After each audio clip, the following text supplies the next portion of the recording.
എന്താണെന്നറിയില്ല, എനിക്ക് അമ്പലങ്ങളിലൊക്കെ പോകാൻ ഭയങ്കര ഇഷ്ടമാണ്. അതിനുള്ള ഏജ് ആയോന്ന് ചോദിച്ചാൽ അങ്ങനെ ഇപ്പം അമ്പലങ്ങളിലൊക്കെ പോകാൻ പ്രത്യേകിച്ച് ഏജൊക്കെ വേണോ? അറിയില്ല. എനിക്ക് ഭയങ്കര ഇഷ്ടം അവിടുത്തെ ഒരു പീസ്ഫുൾ ഓരോരോ ഉണ്ടല്ലോ, ആ ഒരു അന്തരീക്ഷമൊക്കെ ഇങ്ങനെ എക്സ്പീരിയൻസ് ചെയ്യാനൊക്കെ എനിക്ക് ഭയങ്കര ഇഷ്ടമാണ്. അപ്പം അങ്ങനെ നമ്മൾ എന്തായാലും വെക്കേഷൻ ഈ പേരൻ്റൽ ലീവ് മാക്സിമം അങ്ങ് യൂട്ടിലൈസ് ചെയ്തായിരുന്നു നാട്ടിൽ വെച്ച്. അപ്പോൾ രാവിലെ തന്നെ നമ്മൾ രാമേശ്വരം, ശുചീന്ദ്രം ഇങ്ങനെയൊക്കെയുള്ള അമ്പലങ്ങളിൽ പോകാമെന്ന് കരുതി. എറണാകുളത്ത് നിന്ന് അമ്മയും അച്ഛനും ഒക്കെ വന്നിട്ടുണ്ടായിരുന്നു. വിഷ്ണു വെക്കേഷന് നാട്ടിലുണ്ടായിരുന്നു. അങ്ങനെ ഒരുമിച്ച് നമുക്ക് കിട്ടാറേ ഇല്ല. അപ്പം ഞാനും അനിയത്തിയും ട്വിന്നിങ് ചെയ്തു. ഞങ്ങൾ മിക്കവാറും അങ്ങനെ ഒരുമിച്ച് കിട്ടുന്ന സമയങ്ങളിലൊക്കെ ഒരേപോലെ ഡ്രസ്സ് ചെയ്യാൻ ശ്രമിക്കാറുണ്ട്. ഇപ്രാവശ്യം പോകുമ്പോഴും ഇനിയും ഒരുപോലെ ഡ്രസ്സൊക്കെ ചെയ്ത് എവിടെയെങ്കിലുമൊക്കെ പോകണം, ഫോട്ടോസ് എടുക്കണം, റീൽസ് ചെയ്യണം. ഇതൊക്കെയാണ് നമ്മുടെ ഒരു കാര്യങ്ങൾ. വെളുപ്പിനൊക്കെ ഇറങ്ങണമെന്ന് എപ്പോഴും വിചാരിക്കും, പക്ഷെ നടക്കാറില്ല. നേരം വെളുത്തു, നിങ്ങൾക്ക് കാണാമല്ലോ. രാവിലെ എല്ലാവരും റെഡിയായി. അമ്മുമ്മ വന്നില്ല. അമ്മുമ്മയ്ക്ക് കാലുവേനൊക്കെ ആയതുകൊണ്ട് അമ്മുമ്മ ഇത്രയും ദൂരം കാറിയിരുന്ന് യാത്ര ചെയ്യാൻ വയ്യാത്തത് കാരണം അമ്മുമ്മ വന്നില്ല. പിന്നെ ഞങ്ങളിൽ കുറച്ച് പട്ടിഷോ ആയിരുന്നു. എല്ലാവരും വന്നിരുന്നു ക്യാമറയുടെ മുന്നിൽ. അച്ഛനും അവിടുത്തെ കൊച്ചിയിലെ അച്ഛനും അവരെല്ലാവരും കൂടെ പാക്കിംഗ് എല്ലാം കഴിഞ്ഞു. നമ്മൾ ഈ ചെറിയ കുട്ടികളെ കൊണ്ട് പോകുന്ന കാരണം നമുക്ക് കുറേ സാധനങ്ങൾ കൊണ്ടുപോകാനുണ്ട്. പൗഡറും പിന്നെ എന്താ പറയുക, സെർലാക്ക് ഫോമിലുള്ള സാധനങ്ങളൊക്കെ ഈ ഫുഡ് കൊടുക്കേണ്ടതുണ്ട്. പിന്നെ ഞങ്ങൾക്ക് സ്നാക്സ് ഈ പോകുന്ന വഴിക്കെല്ലാം ഇങ്ങനെ കുറച്ചുകൊണ്ടിരിക്കാൻ എനിക്ക് ഭയങ്കര ഇഷ്ടമാണ്. അത് കാരണം ഉഷാമ അവിടെ നിന്നും കുറേ എന്തൊക്കെയോ സ്നാക്സ് ഒക്കെ വാങ്ങിയിട്ട് വന്നു. അപ്പോൾ എനിക്ക് ഈ യാത്രയൊക്കെ ചെയ്യുമ്പോൾ ഇങ്ങനെ എന്തെങ്കിലുമൊക്കെ പതുക്കിയിരുന്ന് കഴിച്ചൊക്കെ പോകാൻ ഭയങ്കര ഇഷ്ടം. അത് നമ്മൾ യാത്ര തുടങ്ങിയ സമയത്ത് എല്ലാവരും മാറി മാറി ഡ്രൈവ് ചെയ്യാമെന്ന് കരുതി. നമ്മൾ ഡ്രൈവറിനെ കൂടെ കൊണ്ടുവന്ന സ്ഥലവും ഇല്ല, കണ്ടില്ലേ, കുത്തി നിറച്ചാണ് ഇരിക്കുന്നത്. അപ്പോൾ അങ്ങനെ സ്റ്റാർട്ട് ചെയ്തപ്പോൾ അച്ഛൻ കുറേ നേരം ഡ്രൈവ് ചെയ്തു. അത് കഴിഞ്ഞ് അടുത്ത ടേൺ വിഷ്ണു എടുത്തു. അങ്ങനെ എല്ലാവരും മാറി മാറി ഓരോ ടേൺസ് എടുത്താണ് ഡ്രൈവ് ചെയ്തേ. ഒരു സ്പിരിച്വൽ ജേണി. പത്തനാപുരത്തുനിന്ന് ശുചീന്ദ്രം, എന്നിട്ട് രാമേശ്വരം, നമ്മൾ ധനുഷ്കോടി, അങ്ങനെയുള്ള എല്ലാ സ്ഥലങ്ങളിലും പോകാനാണ് നമ്മൾ സ്റ്റാർട്ട് ചെയ്തത്. നമുക്ക് പത്തനാപുരത്തുനിന്ന് ഒരു 3 to 4 hours ഭയങ്കര ബ്യൂട്ടിഫുൾ ആയിട്ടുള്ള നല്ല സീനിക് ആയിട്ടുള്ള സ്ഥലങ്ങളൊക്കെ കണ്ടില്ല, എന്ത് ഭംഗിയാന്ന് നോക്കി. ഇത് കുറേ ഏക്കറിൽ ഇങ്ങനെ ഈ ഒരു പന വെച്ച് പിടിപ്പിച്ചിട്ടുണ്ട്. നല്ല ഭംഗിയാട്ടോ അത് കാണാനായിട്ട്. അപ്പം നമ്മൾ പോകുന്ന വഴിയിൽ കന്യാകുമാരിയുടെ അടുത്താണ് ശുചീന്ദ്രം വരുന്നത്. നമ്മൾ ശുചീന്ദ്രമാണ് ഫസ്റ്റ് സ്റ്റോപ്പായിട്ട് വെച്ചേക്കുന്നത്. ഒരു ദിവസമേ നമ്മൾ സ്റ്റേ ചെയ്യാൻ ഉദ്ദേശിച്ചിട്ടുള്ളൂ. അതുകൊണ്ട് തന്നെ നമുക്ക് അവിടെ എത്തിയതിന് ശേഷം ഈ ഒരു 3 to 4 hours അവിടെ എത്തിയതിന് ശേഷം പിന്നെ നമുക്ക് അവിടെ നിന്ന് രാമേശ്വരം പോകണം. അത് ഒരു 6 to 7 hours ഉണ്ടാവും ബൈ റോഡ് പോകാനായിട്ട്. നമ്മൾ തിരുനെൽവേലി മധുര വഴി ആയിരിക്കും, ആ ഒരു റൂട്ടാണ് നമ്മൾ പ്രിഫർ ചെയ്യുന്നത്. അങ്ങനെ വരുന്ന വഴിയിൽ നമുക്ക് ബ്രേക്ക്ഫാസ്റ്റ് കഴിക്കാനുള്ള സമയമായിട്ടുണ്ട്. അങ്ങനെ നമ്മൾ അവിടെ ഉള്ള ഒരു ശരവണ ഭവൻ പോലുള്ള ഒരു അത്യാവശ്യം നല്ലൊരു റെസ്റ്റോറൻ്റ് ആയിരുന്നു. അവിടെ നമ്മൾ കയറി. വെജ് ബ്രേക്ക്ഫാസ്റ്റ് മാത്രമേ നമുക്ക് എന്തായാലും കഴിക്കാൻ പറ്റൂ. ബ്രേക്ക്ഫാസ്റ്റും കൂടെ നമുക്ക് നോൺ വെജ് കഴിക്കാൻ താല്പര്യമുള്ള കൂട്ടത്തിലുള്ള ആൾക്കാരാണ്. പക്ഷേ അമ്പല ദർശനമായത് കാരണം നമുക്ക് സ്ട്രിക്ട്ലി പ്രൊഹിബിറ്റഡ് ആണല്ലോ ഈ നോൺ വെജൊക്കെ. അതുകൊണ്ട് തന്നെ നമ്മൾ എല്ലാവരും ഇവരെ നല്ല ഉറക്കമായിരുന്നു കേട്ടോ. അത് വിഷ്ണുവിൻ്റെ മുഖം കാണും പറയാമല്ലോ. ഉറക്കത്തിൽ നിന്ന് വിളിച്ചെണീപ്പിച്ച് നമ്മൾ ബ്രേക്ക്ഫാസ്റ്റ് കഴിക്കാൻ വേണ്ടിയിട്ട് ഇറങ്ങിയതാണ്. കൺമണി പിന്നെ ഹാപ്പി ഓക്കെയാണ്. അങ്ങനെ മസാല ദോശയും ഉഴുന്നുവടയും ഒക്കെ ഓർഡർ ചെയ്തു. എല്ലാവരും ഫുഡൊക്കെ കഴിച്ചു. കൺമണിക്കും കുറച്ച് വടയോ അങ്ങനെ എന്തൊക്കെയോ കൊടുത്തു. അങ്ങനെ നമ്മൾ വീണ്ടും യാത്ര തുടങ്ങി. അങ്ങനെ നമ്മൾ നമ്മുടെ ശുചീന്ദ്രം ടെമ്പിളിൽ എത്തി കേട്ടോ. ഈ അമ്പലത്തെക്കുറിച്ച് പറയാനാണെങ്കിൽ മ്യൂസിക്കൽ പില്ലേഴ്സാണ്. ഇവിടെ ഒരു 7 പില്ലേഴ്സ് ഉണ്ട്. അതിൽ നമ്മുടെ സപ്തസ്വരങ്ങളാണ് കേൾക്കുന്നതെന്ന് പറയുന്നുണ്ട്. സരിഗമ പദനി എന്നുള്ളത്. അത് നമുക്ക് തൊടാനൊന്നും അലൗഡ് അല്ല ഇപ്പം. ഇതെല്ലാം ഓരോ പില്ലറും ഒറ്റ സ്റ്റോണിലാണ് ഇത് കാർവ് ചെയ്തെടുത്തേക്കുന്നതാണ് കേട്ടോ പറയുന്നത്. പിന്നെ അതുപോലെ തന്നെ അവിടെ പറയാനുള്ളൊരു കാര്യം അവിടുത്തെ ഹനുമാൻ സ്റ്റാച്യു ആണ്. പറയാതിരിക്കാൻ പറ്റില്ല, അത്ര ഭയങ്കര വലിയൊരു സ്റ്റാച്യു ആണ് ഉണ്ടാക്കി വെച്ചിട്ടുണ്ട്. അവിടെ നമുക്ക് വെണ്ണ നിവേദ്യമൊക്കെ നടത്താൻ പറ്റും. അത് ഏതാണ്ട് 18 feet ടോളാണ്. പിന്നെ സൗത്ത് ഇന്ത്യയിലെ തന്നെ ഏറ്റവും ടോളസ്റ്റ് ആയിട്ടുള്ളതും പവർഫുൾ ആയിട്ടുള്ളതുമാണെന്നാണ് പറയപ്പെടുന്നത്.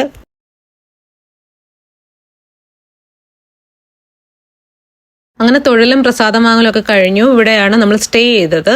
അപ്പോൾ ഹോട്ടലിൽ താഴെ നമ്മൾ ഫുഡ് മുഖ്യം ബിഗിലേന്നാണല്ലോ. അങ്ങനെ നമ്മൾ ലഞ്ചൊക്കെ കഴിഞ്ഞു. അത് കഴിഞ്ഞിട്ട് ഇനി നമ്മൾ അടുത്തൊരു യാത്രയാണ്. നമ്മുടെ പ്ലാനിൽ ഉണ്ടായിരുന്നതല്ല, പറ്റിയാൽ പോകാം എന്ന് കരുതിയതായിരുന്നു. അങ്ങനെ നമ്മൾ കന്യാകുമാരിയും കൂടെ കയറി.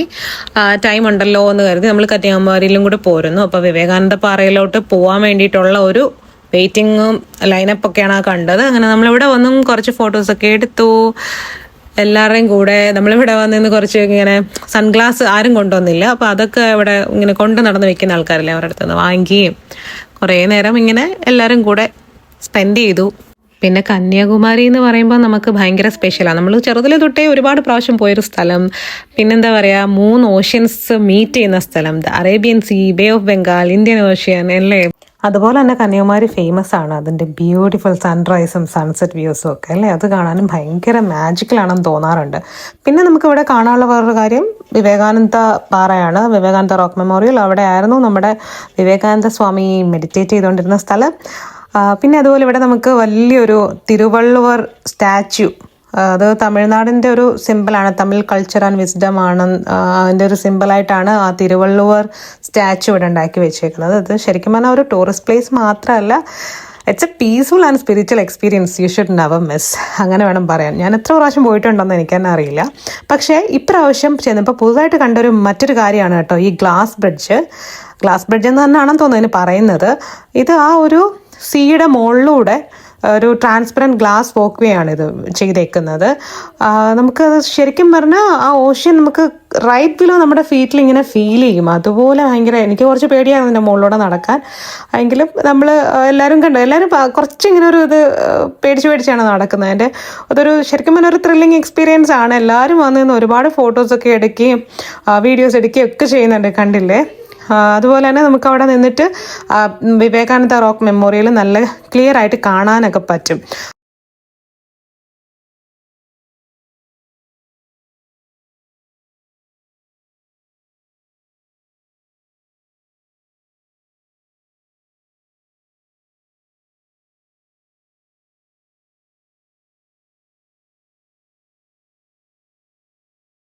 പിന്നെ അച്ഛൻ തന്നെ അവളെ എടുത്തുകൊണ്ട് കുറേ നടന്നു. പിന്നെ ഞാനും എടുക്കും. അങ്ങനെ അമ്മയ്ക്ക് എടുത്തുകൊണ്ട് നടക്കാൻ വയ്യ. ഞങ്ങളൊക്കെ മാറി മാറി എടുത്ത് ഈ തിരുവള്ളുവർ സ്റ്റാച്യുവിൻ്റെ അവിടെ എത്തിയപ്പോൾ ഞാൻ അകത്ത് കയറുന്നില്ല എന്ന് പറഞ്ഞു. കാരണം എനിക്ക് ഇനി നടന്ന് കയറാൻ വയ്യ. നമ്മൾ വന്ന് കണ്ടതാണല്ലോ ഒരുപാട് പ്രാവശ്യം. നല്ല ഭംഗിയുണ്ടല്ലോ ഇവിടെ നിന്നിട്ട് ഈ വിവേകാനന്ദ പാറ കാണാനായിട്ട്. അങ്ങനെ ഞാൻ അവിടെ നിന്ന് വീഡിയോസൊക്കെ എടുത്തു. ഞാനും അമ്മയും കൺമണിയും കൂടെ താഴെ തന്നെ നിന്നു. അച്ഛനും ബാക്കി അവിടുത്തെ അച്ഛനും അമ്മയും വിഷ്ണു ചിഞ്ചു അവരെല്ലാവരും പോയി കാണാനായിട്ട്. പിന്നെ അവിടെ നിന്ന് നമ്മൾ യാത്ര തിരിച്ച് നേരെ എത്തിയത് രാമേശ്വരം ടെമ്പിളിലേക്കാണ് കേട്ടോ. ഈ ഇടയ്ക്കുള്ളതൊക്കെ കുറേ മിസ് ചെയ്തു. എല്ലാം കൂടെ ഷൂട്ട് ചെയ്യുമ്പോൾ ഒരുപാട് ലോങ്, അതുകൊണ്ട് ഞാനതൊക്കെ അങ്ങ് കട്ട് ചെയ്ത് കളഞ്ഞു. പിന്നെ അപ്പോൾ നമ്മൾ അമ്പലത്തിൽ തൊഴാനായിട്ട് പോകുന്ന സമയത്ത് വൈകുന്നേരം സൈഡിലിങ്ങനെ അവിടെ ഡാൻസ് എല്ലാ ദിവസവും ഉള്ളതാണെന്ന് തോന്നുന്നു. നമ്മുടെ റൂം ഇവിടെ അടുത്ത് തന്നെയായിരുന്നു. നമ്മൾ രാവിലെ ഇപ്പോൾ അമ്പലത്തിൽ ചെന്നിട്ട് നമുക്ക് 22 കിണറ്റിലെ വെള്ളത്തിൽ കുളിക്കുന്നത് നമ്മൾ ചെയ്ത പാപങ്ങളൊക്കെ പോകും എന്നൊക്കെയാണ് കേട്ടോ പറയുന്നത്. അപ്പോൾ അതിന് വേണ്ടിയിട്ട് നമ്മൾ വെളുപ്പിന് തന്നെ വന്ന് ക്യൂ നിന്ന്, ഭയങ്കര തിരക്കാണ് രാവിലെ അമ്പലത്തിൽ. നമ്മൾ ഈ അമ്പലത്തിനകത്തൂടെ നടന്നിവിടെ പല സ്ഥലങ്ങളിലും നമുക്ക് വീഡിയോ അലൗഡ് അല്ല. നമ്മുടെ ഈ ഒരു രാമേശ്വരം യാത്ര എന്ന് പറഞ്ഞു കഴിഞ്ഞാൽ നമുക്കൊരു 6 to 7 മണിക്കൂർ വരെ, ഞാൻ നേരത്തെ പറഞ്ഞിരുന്നല്ലോ, ഉണ്ടായിരുന്നു യാത്രയും. പിന്നെ ഈ രാവിലെ വന്നുള്ള കുളി, കൺമണിയും കൊണ്ടൊക്കെ പോയിട്ട് അതൊന്നും അത്ര പോസിബിൾ അല്ലായിരുന്നു. എങ്കിലും ഞാനും കൺമണിയും അധികം നനഞ്ഞില്ല, ജസ്റ്റ് ഇങ്ങനെ തളിച്ചതേ ഉള്ളൂ. ബാക്കി എല്ലാവരും ഓരോ കിണറിൻ്റെ അടുത്തോട്ട് പോകുന്ന ആൾക്കാരാണ് ഇത്. ഓരോ കിണറിനും ഓരോ പേരുണ്ട്. അതൊന്നും ഞാനിവിടെ എക്സ്പ്ലെയിൻ ചെയ്യുന്നില്ല, എനിക്കെല്ലാം ഓർമ്മയും ഇല്ല. അങ്ങനെ എത്ര കാലമെങ്കിലും അമ്മയും എല്ലായിടത്തും നടന്ന് പാവം നമ്മളിങ്ങനെ എക്സ്പീരിയൻസ് ചെയ്യുന്ന ഓരോ കാര്യങ്ങൾ നമുക്ക് എല്ലാവരും ഒക്കെ ആയിട്ട് പോകുമ്പോൾ ഭയങ്കര ബ്യൂട്ടിഫുൾ ആയിട്ട് തോന്നും. കണ്ടില്ലേ കിണറൊക്കെ, ഇവിടെ ഒന്നും വീഡിയോ എടുക്കാൻ പാടില്ലെന്ന് അവർ പറയുന്നുണ്ടെങ്കിലും ഞാൻ പറ്റുന്ന പോലെയൊക്കെ എല്ലാവരെയും കാണിക്കാൻ വേണ്ടിയിട്ട് കുറച്ചൊക്കെ എടുത്തിട്ടുണ്ട്. ഇതാണ് ഓരോ കിണർ. അവിടെ ഇങ്ങനെ ഓരോ ആൾക്കാർ നിൽപ്പുണ്ട്. അവർ നമുക്ക് ഓരോ ഗ്രൂപ്പായിട്ട് ഓരോരുത്തർ കൊണ്ടുപോവാണ്. എന്നിട്ട് അവർ കിണറ്റിൽ നിന്ന് വെള്ളം കോരിയിട്ട് നമുക്ക് എല്ലാവർക്കും ആ തൊട്ടിലെ വെള്ളം ഇങ്ങനെ ഒഴിച്ചു തരും. അങ്ങനെ കുളിയൊക്കെ കഴിഞ്ഞു നമ്മൾ റൂമിൽ പോയി ഫ്രഷ് ആയിട്ട് വീണ്ടും തൊഴാനായിട്ട് വന്നു. എന്ത് രസമാണെന്ന് നോക്കിയാൽ കൊത്തുപണികളൊക്കെ ചെയ്തേക്കുന്നത്, എന്ത് ഭംഗിയല്ലേ. നമ്മൾ നോക്കി നിന്ന് പോകും. നമുക്ക് ഇവിടെയൊക്കെ പോയി നിന്ന് കഴിഞ്ഞാൽ നമുക്ക് പിന്നെ വേറെ എവിടെയോ പോയ പോലെ ഒരു വല്ലാത്തൊരു, നമ്മൾ ശരിക്കും ഒരു പ്രാവശ്യമെങ്കിലും പോകേണ്ടുന്ന ഒരു സ്ഥലമായിരുന്നു. അതിനുശേഷം നമ്മൾ പോകുന്നതാണ് ധനുഷ്കോടി. അപ്പോൾ നമ്മൾ ധനുഷ്കോടിയിലോട്ട് എല്ലായിടവും പോയ സ്ഥിതിക്ക് എല്ലായിടവും ഒക്കെ ഒന്ന് പോയിട്ട് പോകാമെന്ന് കരുതി. ആരും ഭയങ്കര ടയർഡൊന്നും അല്ല. വെളുപ്പിന് പോയി നമ്മൾ ആ കുളിയൊക്കെ കഴിഞ്ഞ കാരണം തന്നെ നമുക്ക് സമയമുണ്ട്. ഒത്തിരി നേരത്തെ പോയി അവിടെ നിന്നാലേ അതൊക്കെ ചെയ്യാൻ പറ്റത്തുള്ളായിരുന്നു. അങ്ങനെ ധനുഷ്കോടിയും കൂടെ നമ്മൾ പോരുന്ന വഴിക്ക് പോയി. അപ്പം കൊച്ചിയിലെ അച്ഛൻ പറയുന്നുണ്ടായിരുന്നു അവിടെ നല്ല റോഡ് സൈഡിൽ നല്ല മീൻ ഇങ്ങനെ കടലിൽ അവിടുത്തെ തന്നെ ഇങ്ങനെ ചെയ്ത് കൊടുക്കുന്ന കടകളുണ്ട്. നമുക്ക് അവിടുന്ന് മീനൊക്കെ വറുത്തതൊക്കെ കഴിച്ചിട്ട് പോകാം. എനിക്കും പിന്നെ ഇങ്ങനെ ഈ റോഡ് സൈഡിലെ ഫുഡൊക്കെ കഴിക്കാൻ ഭയങ്കര ഇഷ്ടമായതുകൊണ്ട് നമ്മളെല്ലാവരും ശരി ട്രൈ ചെയ്യാം എന്നൊക്കെ പറഞ്ഞു. അങ്ങനെ നമ്മളിവിടെ വന്ന് കുറേ ഫോട്ടോസൊക്കെ എടുത്തു. ഭയങ്കര വെയിലാണ്, ഒരു രക്ഷയില്ലാത്ത വെയിലായിരുന്നു. എങ്കിലും നമ്മൾ പോയി കാണണമല്ലോ. കാരണം എന്ന് വെച്ച് കഴിഞ്ഞാൽ ധനുഷ്കോടി എന്ന് പറഞ്ഞാൽ most unique places in India ആണ്. ഇതിന് ശരിക്കും പറഞ്ഞാൽ ഒരു ഗോസ്റ്റ് ടൗൺ എന്നാണ് അറിയപ്പെടുന്നത് ഇപ്പോൾ. കാരണം 1964 ഉള്ള ഒരു മാസീവ് സൈക്ലോണിൻ്റെ ഭാഗമായിട്ട് ഈ ടൗൺ കംപ്ലീറ്റ്ലി ഡിസ്ട്രോയ് ചെയ്തിട്ട് ബാക്കിയുള്ള മിച്ചമാണ് ഇപ്പോൾ ഇത് ഉള്ളത്. അപ്പോൾ ഇപ്പോഴും നമുക്ക് ആ പഴയ ബിൽഡിങ്ങുകളും ചർച്ചും പിന്നെ അതുപോലെ തന്നെ അടുത്തുള്ള റെയിൽവേ സ്റ്റേഷനും ഒക്കെ നമുക്ക് കാണാനായിട്ട് പറ്റും. പിന്നെ ഇവിടുത്തെ പ്രത്യേകത എന്ന് പറഞ്ഞിട്ടുണ്ടെങ്കിൽ 2 ഓഷ്യൻസ് മീറ്റ് ചെയ്യുന്ന സ്ഥലമാണ്. ഒരു സൈഡിൽ സീയും ഇങ്ങനെ നമുക്കത് കാണാൻ പറ്റും, കടലും കായലും കൂടെ ഒന്നിക്കുന്നെന്ന് പറയത്തില്ലേ, അത് എന്ന് പറയുന്നത് കഴിഞ്ഞാൽ ഇറ്റ്സ് വെരി എന്താ പറയുന്നത്, കാണാനും വേണ്ടി അത് എല്ലാം ഓരോന്നും ഭയങ്കര രസമുള്ള കാഴ്ചകൾ തന്നെയായിരുന്നു. മാത്രമല്ല നമ്മുടെ ഹിന്ദു വിശ്വാസ പ്രകാരം നമ്മുടെ എന്താ പറയുക ലങ്കയിലേക്കുള്ള രാം സേതു എന്ന് പറയുന്ന പാലം പണിതതും ഒക്കെ ഇവിടെയാണെന്നുള്ളത് നമുക്കറിയാം. പിന്നെ ഈ വരുന്ന വഴി തന്നെ 2 സൈഡിലും കടലായിട്ട് നടുക്കൂടെ റോഡ്, അതൊക്കെ ഭയങ്കര നല്ല രസമുള്ള ഓരോ കാഴ്ചകൾ തന്നെയാണ്. നമ്മുടെ ഹിസ്റ്ററിയും നമ്മുടെ ആ ഒരു മിസ്റ്ററിയും എല്ലാം ട്രൂലി അൺഫോർഗറ്റബിൾ ആയിട്ടുള്ള കുറേ നല്ല നല്ല കാഴ്ചകൾ. തിരിച്ച് ഞങ്ങൾ അതൊക്കെ കണ്ടു കഴിഞ്ഞിട്ട് വരുന്ന വഴിക്ക് നമ്മളിവിടെ കയറി. അപ്പോൾ അവർ ഫ്രഷ് ആയിട്ട് നമുക്ക് മീൻ ചൂസ് ചെയ്യാം ഏതാ വേണ്ടതെന്ന്. അവർക്കിവിടെ ഫ്രീസർ പോലെ ഒരു ഫ്രീസർ ഉണ്ട്. അതിനകത്തുനിന്ന് നമുക്ക് ഇഷ്ടമുള്ളത് ഏതാണെന്ന് വെച്ചാൽ നമുക്കത് ചൂസ് ചെയ്യാം. അങ്ങനെ നമുക്ക് ഇഷ്ടപ്പെട്ട മീനുകൾ നമ്മൾ ചൂസ് ചെയ്തു. പിന്നെ കുറച്ച് പ്രോൺസ് ഒക്കെ നമ്മൾ എടുത്തിട്ടുണ്ടായിരുന്നു. അപ്പോൾ അതെല്ലാം കൂടെ അവരിങ്ങനെ നമുക്ക് ഫ്രൈ ചെയ്ത് തന്നു. അങ്ങനെ ആ കാറ്റും കാഴ്ചകളും ഒക്കെ കണ്ടിരുന്ന ഫിഷൊക്കെ കഴിച്ചിട്ട് നമ്മൾ വീണ്ടും നമ്മുടെ യാത്ര തുടങ്ങി. എത്ര ബ്യൂട്ടിഫുള്ളാന്ന് കണ്ടില്ലേ 2 സൈഡും. പക്ഷെ എങ്കിലും നമുക്ക് ആ ഒരു എന്താ പറയുന്നത് വലിയൊരു ഉണ്ടായിരുന്ന ഒരു ടൗൺ കംപ്ലീറ്റ്ലി ഡിസ്ട്രോയ്ഡ് ആയി പോയതിൻ്റെ ആ ഒരു ഇതൊക്കെ കാണാം. ഇവിടെ ഇങ്ങനെ ഒരു വലിയൊരു ടൗൺ ഉണ്ടായിരുന്നു എന്നുള്ളതും അതാ ഒരു ഇതിൽ പോയതുമൊക്കെ എന്താ പറയുക. പക്ഷെ സ്റ്റിൽ ബ്യൂട്ടിഫുൾ. ഭയങ്കര രസമുള്ള യാത്രയായിരുന്നു. ഒരുപാട് എൻജോയ് ചെയ്തു. മെമ്മറീസിൽ സൂക്ഷിക്കാൻ ഒരുപാട് എന്താ പറയുക മൊമെൻറ്റ്സ്, നല്ല എക്സ്പീരിയൻസ് ഒക്കെ ആയിരുന്നു. പോയിട്ടില്ലാത്തവർ ഉറപ്പായിട്ടും പോകണം, കാണണം. അത്ര മനോഹരമായിരുന്നു.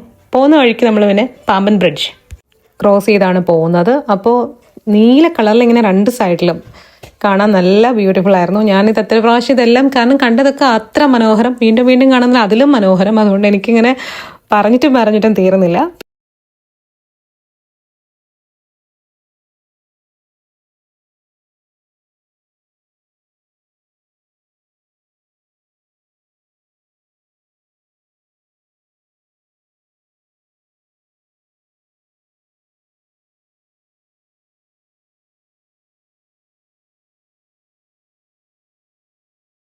ഇത് എന്ത് രസമല്ലേ ഇതും കാണാനായിട്ട്. നമ്മളിവിടെ സ്റ്റോപ്പ് ചെയ്തു, കുറേ ഫോട്ടോസ്. എല്ലാവരും ഇവിടെ വണ്ടി ഇങ്ങനെ ഭയങ്കര സ്ലോ ആയിട്ടാണ് പോകുന്നത്. എന്നിട്ട് ഇവിടെ എല്ലാവരും നിന്നിട്ട് ഫോട്ടോസ് എടുക്കുന്നു, വീഡിയോസ് എടുക്കുന്നു. നമ്മളും അതൊക്കെ തന്നെ ചെയ്തു. നമ്മൾ ഈ കുരങ്ങന്മാരെ പോലെയാണല്ലോ, ഒരാൾ ചെയ്ത് കണ്ട് ബാക്കിയുള്ളവരും ചെയ്യും. അങ്ങനെ നമ്മളും കുറേ ഫോട്ടോസും വീഡിയോസും ഒക്കെ എടുത്തു. അപ്പോൾ അത്രയേ ഉള്ളൂ എൻ്റെ വീഡിയോ നിങ്ങൾക്ക് ഇഷ്ടപ്പെട്ടെങ്കിൽ ലൈക്ക് ചെയ്യാനും ഷെയർ ചെയ്യാനും സബ്സ്ക്രൈബ് ചെയ്യാനും മറക്കരുത്. അടുത്തൊരു വീഡിയോ കാണുന്നതിനും വരെ thanks for watching and tata bye bye, see U.